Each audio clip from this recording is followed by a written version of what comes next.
I hired a dog walker who turned out to be a junkie that trashed my house. So I got even. This happened to my sister. She moved up to South Carolina from Florida about a year ago, but she still visits us periodically. We're a big and close family. Shortly after Thanksgiving, she flew down with her husband and son for one such visit. She has 3 geriatric dogs, so she got a house and dog sitter.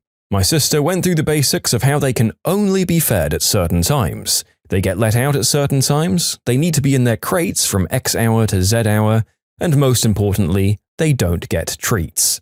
They get vitamins in the place of treats, but those vitamins have to be given only twice a day. No people food, very strict diets. They're all happy and healthy, but only because my sister is so strict with their regime. This lady she got to watch her dogs had stellar reviews on the site she was found through. She was a stay-at-home mum who does this as a side gig for extra cash. I feel like I could end it here and you'd all correctly guess where this is going. My sister left for Florida for a week, and the first 5 days everything was going well. The dog sitter texts my sister regularly or video calls, and she shows pictures and gives her regular updates of when she comes and goes to my sister's house. My sister has just bought that house, by the way. She's been working her butt off to finally be able to afford it. She puts so much into making that a nice home for her family. My sister has some health problems herself. She's got a ton of prescription medication in her medicine cabinet. She bought enough for the week, but left the rest at home. Stuff for epilepsy, asthma, and allergies. But she's also got a ton of painkillers from when she had my nephew not that long ago. She's paranoid about becoming addicted, so she kept the pills for safety, but never used them. It's a full bottle. On top of that, she's been a collector of rare beer for about 15 years now. Beer that's not even sold anymore because they were promotional from microbreweries. Beer she can't get anymore because she doesn't live in Florida. Those bottles she keeps mostly as decoration in her kitchen. On the 6th day of her vacation, the dog sitter stops all communication altogether. My sister texts, calls, emails, nothing. Radio silence. She's got a bad feeling but doesn't want to kill the mood because she doesn't get to see her family that much anymore. On day 7, she gets on a late flight back to South Carolina. The plane gets there at around 2 in the morning and they drive an hour to their rural town. They get home and the front door is wide open. The lawn looks like someone in a truck just tried to go drifting over the grass and tree before vacating the premises super quick. By the way, the dog sitter happened to drive a big truck. My sister goes to handle my nephew who was groggy and screaming. It had been a rough day. She was thinking the worst, that someone robbed the house while this poor lady was there. My sister's husband goes inside to survey the damages. It's all clear. My sister and the nephew go inside too. The back door is wide open. The couch looks like it's exploded.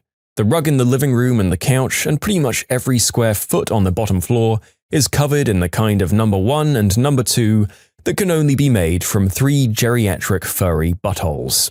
The dogs, thankfully, were still in the backyard, but they were shivering and filthy. There were broken beer bottles everywhere. Some of them have been stuffed deep in the trash to hide the evidence. Some have been refilled with water and put back with their tops precariously situated on top, so they might look like they haven't been touched. 82 bottles, each growler-sized, which is roughly 64 ounces. All gone. The medicine cabinet is like one of those western ghost towns with a tumbleweed bouncing through. My sister is already thinking that this dog sitter threw herself a party. No way in heck could someone 5'6" and 170 pounds drink that much beer and take that many pills and not be dead. My sister called the cops, obviously. The police get there to figure this must be a break-in. They take a bunch of pictures, take an account of all the bottles and substances that were missing. My sister cleans what she can, but gets to sleep because thankfully the upstairs hasn't been touched. One day later, the police find the dog sitter. My sister has assumed that she's dead and abducted, so the police were looking for her and her car. They found the truck run off the side of a highway, with this lady about 2 miles up, tweaking out of her fricking mind, walking alongside the road, screaming at nothing. They take her in for whatever charges were appropriate, I don't know. Her husband bails her out and picks her up. According to her husband, this has happened before. The dog sitter has a substance and booze problem. At first, she was messaging my sister, super apologetic, saying she'll reimburse her and please don't press charges. My sister quotes her the price of the rug, new couch, and vet bills because her dogs had somehow gained access to 9 containers of doggy vitamins, and one of them was having liver failure. The dog is fine now, but she's an old Yorkie, so who knows. Also, my sister buys in bulk from a wholesaler, hence the 9 containers. The total of damages was somewhere around $800. My sister didn't bother with the beers, the meds, the lawn, or cleaning the house. She could have. Heck, I would have. On top of that, my sister demanded the dog sitter never dog sit again, and she had to refund my sister for her dog sitting. My sister works in advertising. I won't say what kind, but basically if she saw or sees the dog sitter advertising herself as a dog sitter ever again, she has the means to drag this lady until all she sees is mud for the rest of her life. The dog sitter insists she's going to pay it back, but that my sister has to wait until they get their taxes back. Okay, so my sister waits. Late February, and she texts the dog sitter asking where her money is. The dog sitter immediately starts saying how she didn't do anything wrong. My sister is a bad dog owner and her dogs are miserable, and that clearly all of the stuff my sister says that the dog sitter did was never done. As an aside, my sister has all of the old texts of the dog sitter admitting to all of it. This goes on for a while. Eventually, the dog sitter starts saying how, as a courtesy, she has a friend who owns a furniture store, she'll give my sister a credit of $200 for a new couch, and she has an old rug she doesn't want anymore that my sister can have. What? She paid my sister about $500, but insists she'll get the coupon to my sister soon. March goes by, nothing. Around March 20th, my sister marches her happy butt to the small claims court and files. Then she snaps pictures of everything.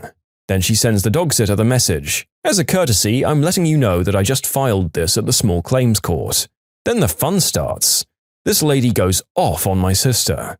She says she's going to sue for slander and undue distress and harassment, and many other things beside that.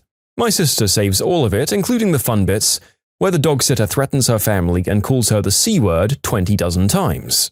One fine Tuesday, shortly after this, was the court date. Things move fast in a small town, I don't know. This lady shows up looking like she just got run through by a garbage disposal. She then gives the judge her sob story, talking about how she did nothing but give my sister and her animals the best care and that my sister is making all of this up. Yep, my sister has the original cop with her. She's got pictures of all the damage, the bottles, proof that she was out of town, police reports of both the break-in, as well as the dog sitter's DWI the following day.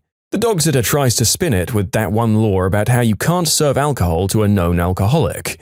That obviously gets thrown right the frick out. The dog sitter then tries to appeal to the judge and my sister's sense of humanity. She tells them how her husband just left her and is suing her for full custody. Good. And that if she can't dog sit, then how is she supposed to support herself or ever get her kids back? Tough cookies, I say. The judge takes my sister's side for obvious reasons, come the frick on. Dog sitter is homeless now, living with her parents. She can't see her kids, who by the way don't want to see her. Apparently she was a drunk who ran her hubby's credit all the way down and was awful to her kids. And because of her heavy alcohol use, one of her kids has fetal alcohol syndrome. The dog sitter has 60 days to pay the remaining $300 or she faces jail time. I don't know how much time, sorry. Her husband filed for divorce already. Oh, and she lost her license thanks to that DWI. As a former addict myself and someone who's been through a DWI, I want to sympathize. That's a lot of stuff to go through. My sister did give her chance after chance, but at some point, you have to take responsibility for your actions. It really seems like this lady has just been using her husband as a crutch while she tries to get better, only to backslide hard. It's rough, I know. I hope she gets the help she needs. My sister's dogs are doing well. She got a replacement couch on Amazon for about $75, and a nice fluffy rug for even less. The dog sitter eventually coughed up that coupon. It didn't even work. It was for something like 20% off with a purchase of $500 or more, so, no thanks. In short, world's worst dog sitter trashes my sister's house after going on a bender.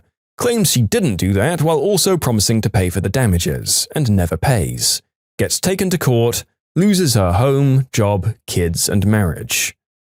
Yeah, I'm glad that the author left in all of the disclaimers about the sitter's addiction because that is a really rough deal and it seems like her wild bender was probably another load thrown on top of a person who was clearly struggling with a lot. But as they said, personal accountability has to be a thing here. And this lady really did just try to run and deny despite the mountains of evidence against her. Her habits were also damaging a lot more people around her than the sister of the author. Her poor kids, for one. Don't drink while pregnant, folks. So yeah, I feel bad for the lady, but she more than had all of this coming to her. She can thank her lucky stars that on balance, the woman whose house and pets she jeopardized was actually pretty merciful. Going back through the story, I count about $800 in payments made to settle all of the damages caused, as well as that useless freaking voucher. For a ruined lawn, couch, house, and vet bills on 3 dogs, as far as the narrator can tell, that would nowhere near cover all the damages. Then again, I guess that adding more money to the sum she was being fined would only be ensuring that the woman went to prison and that her client got none of the rest of the money. This is why we have judges, I guess. Worst dog sitter/parent ever. I hope staying with her parents can help her recover a bit.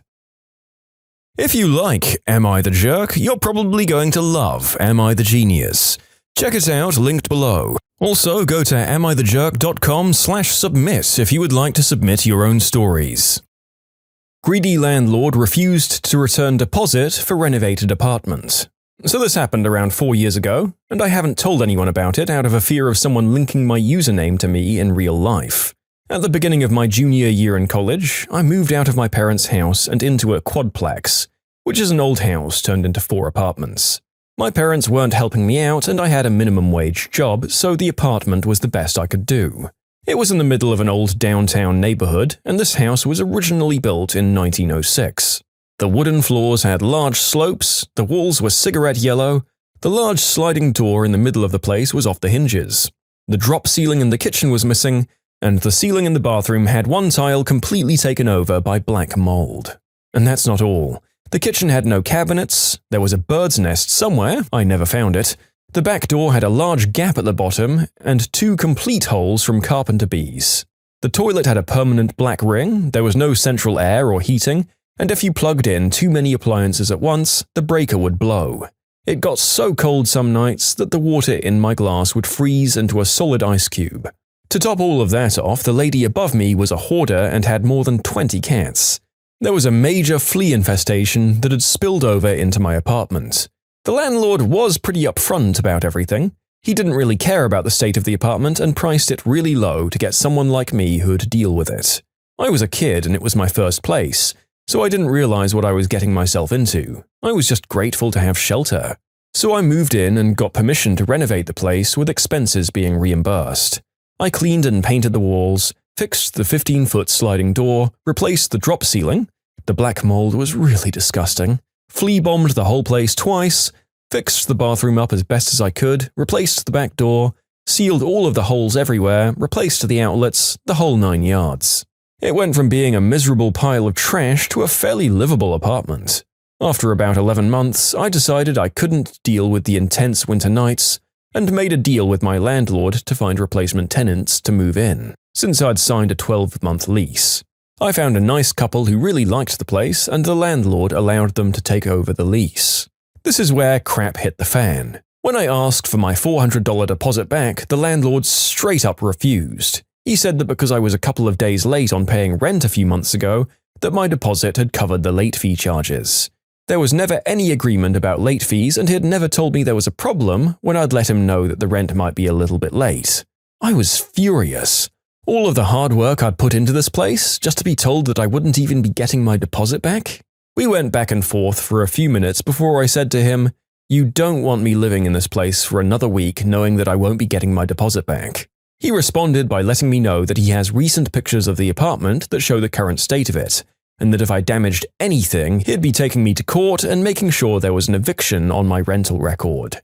He also thanked me for texting him so he could have proof in court when he sued me. Now, time for the revenge. I wanted to destroy the place like he anticipated, but I didn't want to tarnish my rental history so early on in my life. I was also afraid of being sued, even though now I know it's illegal to not return a renter's deposit for the reasons he had. So I brainstormed for a bit and decided that since he had pictures, I had to do something that you can't see. I went to the freezer and pulled out a giant bag of tilapia that I'd bought from Costco. I cut all 15 of them into about 5 pieces each, and went through the apartment and placed the fish in the ceiling, behind the wall sockets, behind the light switch covers, and in the unused floor vents. at the top of the closet. I even undid all of the doorknobs and placed fish inside of them. I then got my cat's litter box and brought in the bag of cat poop that I'd just thrown out and dumped it evenly into the floor vents. I then got black construction paper and placed it evenly on top of the litter to disguise it so you couldn't tell. I moved out the very next day and got into a much better apartment. A week later, I went to drop off the keys in the mailbox, but curiosity got the better of me and I wanted to see my masterpiece. I opened the door and was greeted by a giant wave of something I could only describe as the most foul smell that has ever assaulted my nasal cavity. I quickly closed the door back, dropped the keys in the mailbox, and left. A few weeks later, the landlord came to my new apartment and was banging hard on my door. "Who the hell do you think you are? You think this is over, smartass?" And with a giant smile, I said, "Looks like it," and closed the door on his face. It still makes me smile when I think about it. I feel bad for the couple who moved in afterwards. I drove by twice that year and saw that they were still there. I recognized their car. In short, the landlord screwed me out of my deposit even though I fixed up his trashy apartment. Turned my newly renovated apartment into a fish fillet. Am I the jerk? Oh, I can taste the smell in this story. As someone who has individuals in his building that have a permanent cat wee-wee smell exuding from their floor, that occasionally waft out when they don't clean properly, I can't imagine having 20 or so living in the poorly constructed floor above me. But then you decided to doom the people who were moving in after you. The people who you called a nice couple, by bringing an even worse scent directly into the space they'd be living in. That's some pretty ruthless collateral damage that you've brought on all parties there, my friend. So I'm not even sure you're a jerk vigilante. Maybe a jerk tragic villain as far as your next replacement tenants are concerned? I think next time you encounter something like this in your life, you should probably try the small claims court before you decide to just wreck the place even further for the next poor souls. A part of me also hurts when it considers that you spent all of that time and effort fixing the place up only to destroy it further. I do wonder what your sleeping arrangements were if it was getting cold enough to turn a glass of water into a block of ice overnight. Were you sleeping in a military-grade sleeping pack with 16 hot water bottles in there with you? Because that crap is just nuts, I say. Your former landlord deserves all the trouble he got, though. He sounds like a real piece of crap. And also a bit more clever than some of the other ones we read about here. Try ignoring me now. On the way home from work, I decided to get some drive-thru. The drive-thru was designed to have 2 entry lanes so 2 orders could be taken at the same time. Then the lanes merge into a single lane before it reaches the drive-thru windows. Me and another lady arrived at the same time, but I finished my order way before she did. I pulled forward to where the 2 lanes are about to merge and I waited because there's a car in front of me. A few minutes later, the lady finishes her order and arrives at the merge as well. When the car in front of her moves forward a little bit, this lady wedges her way into the merge, and I was forced to let her in first. I looked to her to give her the stink eye, but she was just looking forward, completely ignoring me, pretending that she didn't just cut me off. So here's the revenge. The single lane takes a left turn, almost like a U-turn before it reaches the window. So instead of following right behind the lady, I stayed put. I waited until her car and my car were perpendicular to each other, and then bam! I turned my lights on and she was stuck. She couldn't move forward, and she just had to take my lights shining right at her. I declared victory when she put down her sun visor.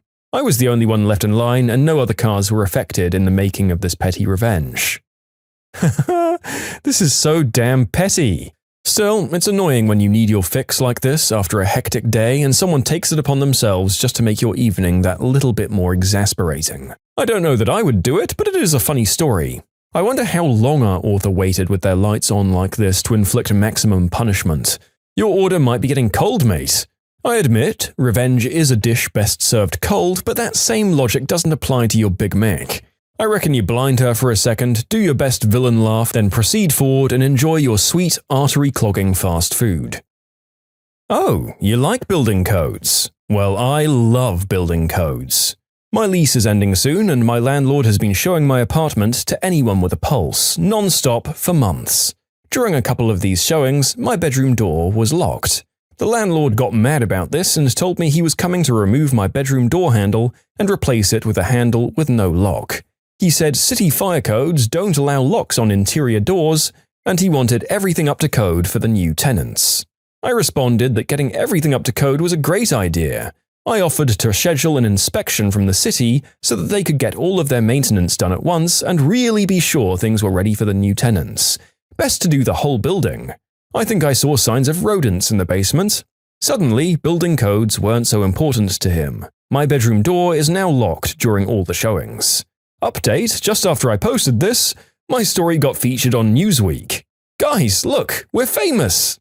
A huge thank you to them for giving me something perfect to tape to the apartment door before showings. Bluff called. Point goes to the tenant. I think getting onto a fairly well-known publication was your best revenge, though. The narrator did in fact check the article in question, and there weren't any details of the apartment block disclosed, so the landlord honestly got off pretty light. We'll call this about as good a victory as can be expected from everyone, although it sounds like maybe the author should file a report with City Hall or something against the building to make the landlord take everything else up to code. When you subscribe, make sure to hit the bell to turn on notifications. Put the playlist on in the background to finish listening to all the stories. Or if you want to check out some great music, check out easymode.com. If you like Am I the Jerk, give Am I the Genius a shot. Everything linked in the description.